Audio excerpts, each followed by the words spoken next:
I'm Melissa and welcome to another video. Today I'm going to be talking about a few things that I want more of in 2025. A lot of these things are very obscure and not actual things. Some of them are more mindsets, some of them are just ideas, and none of them cost any money really. So be sure to stick around because you should stay all the way to the end. Also, I'm coming at you from my car because the sound is good and I just had some time. But of course, don't forget to like and subscribe, and if you want to see more content from me, you can also follow my Instagram. The first thing is I want to really slow down this year. And I've been really slowing down for a couple years now since I've been dealing with a long-term illness, but this is different. Along with my long-term illness, I've had terrible anxiety, and it's just made me feel like I'm constantly stressed and constantly in a hurry, and everything I do feels rushed. And I hate that. Like, a car just drove by and the sun reflected. Anyway, sorry. I want to just slow down. I would find myself doing something that I love, but doing it a million times faster than I need it to. Like, for instance, I love my shower at the end of the day. It's just so calming to me and relaxing, and it just is one of the highlights of my day right now. I would find that I'd be doing my skincare and I would just be rushing through it like I was in a race. And one day I was just like, why am I doing this?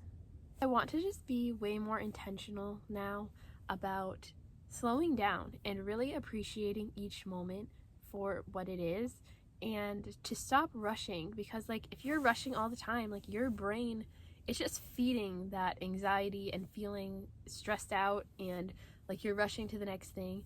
And here in America, our society is so rushed, and I'm constantly saying how much I hate that, yet I'm constantly doing it myself. And so that's something I really want to change. Sipping my tea slowly and enjoying each sip instead of just chugging it down. Or if I'm eating a little sweet treat, making sure I'm truly savoring it. Just anything I do, just be slower and more intentional about it. The second thing is very small, but I think powerful, and that is I want to wear more sundresses. If you know me, you know that I love sundresses, and I have a sundress collection. I don't know how many exactly I have. I'm gonna have to count, which is not very good considering that I'm trying to have a more minimalistic mindset on some things. But my sundresses just bring me so much joy, and I don't wear them enough. I'm always have kind of been in this just mindset of, it's too fancy, I'm gonna be overdressed, they're just not practical sometimes, which is just silly because women wore dresses every day of their lives up until 100 years ago. So I think I can handle it. When I wear sundresses, I just feel so feminine and pretty, and they just make me carry myself differently when I'm wearing them. That's just something I want to embrace more this year. Number 3 is that I want to watch more sunsets. I have loved sunsets forever, as most people do, but I've just had a special place in my heart for them, and throughout my whole life I have always taken so much time just watching sunsets, because there is just something about it when I am sitting there. It is just, I don't know, I just feel so at peace and so me, and it is just one of those feelings that's hard to replicate any other way, and it's just so beautiful. And I just want to start appreciating again the beauty that is all around. And I actually think that that's kind of a gift I've always had, is to see the beauty in things more than people do. And I don't mean to sound like I think I'm better than everybody, but I've actually had people tell me that I really see the beauty in the world. And when you've been dealing with hard times, you kind of stop seeing those things. And so I really want to focus on treasuring those things again. So not just sunsets, but anything really to do with nature. Something that I've been really thinking a lot about lately is how the beauty in the world doesn't have to be there. God gave us sunsets and flowers and perfect little snowflakes, and we didn't have to have any of that. The world could have just been dark and gray and boring, and we just take it all for granted because it's here every single day, and I just really want to stop taking that for granted this year. And the next one is I really want to start taking care of my hair and styling it more, because I obviously have a ton of hair and I always have, but I never have truly learned to take care of it and found the right products for my hair type. Also just learning to style it in ways that make me feel more beautiful and more confident, and just the littlest things like that really help how I feel about myself. And my hair is one of them. Like, if my hair looks good, I feel good. And I'm not like that about most things. Like, I've not painted my nails in like 15 years, and I like almost never wear earrings, and like just all those little things that most women are into, I'm not. But my hair is just like, I need to get better about it because I want to. Number 5 is that I want to say yes more. I read this in a book. I cannot remember which one it was. Actually, no, it wasn't a book. It was a video on Therapy in a Nutshell. I don't know if you've heard of that channel, but she has really good stuff. And it was a video about anxiety. They were talking about how you need to say yes more. If you suffer from anxiety, you know that you just want to say no to everything. You don't want to go out, you don't want to have the social functions, you say no all the time because your anxiety is stopping you.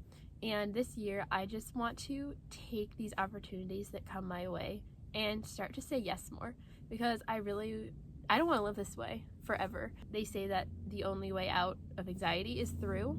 I think this is the perfect little way to push yourself to do the things that make you really scared, because in the end, that's the only thing that's going to change it.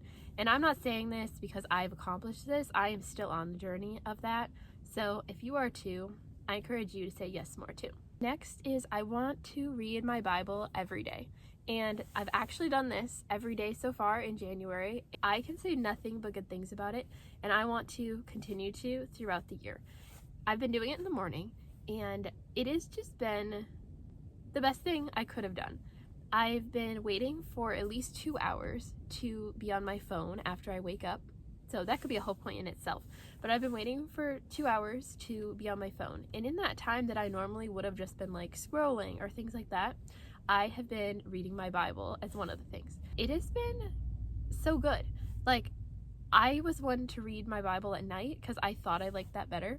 But as I've been doing this, I'm realizing that it's really sticking with me, like throughout the day more and staying in my mind. And I think I'm just like more in the headspace to absorb it in the morning.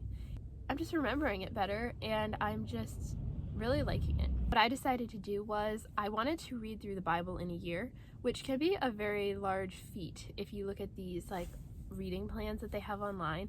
And so I ended up making my own, which I took the amount of pages in my Bible and divided it by 365, and I read that many pages per day.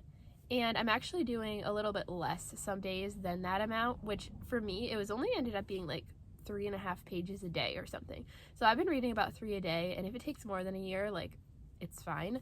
3 is like perfect for me, and I think it is just a really easy way to approach reading the whole Bible, because I was somebody who was very guilty of reading the same sections all the time and never reading the other ones, which of course there is so much in there that I was missing in that. So you should give that a try too.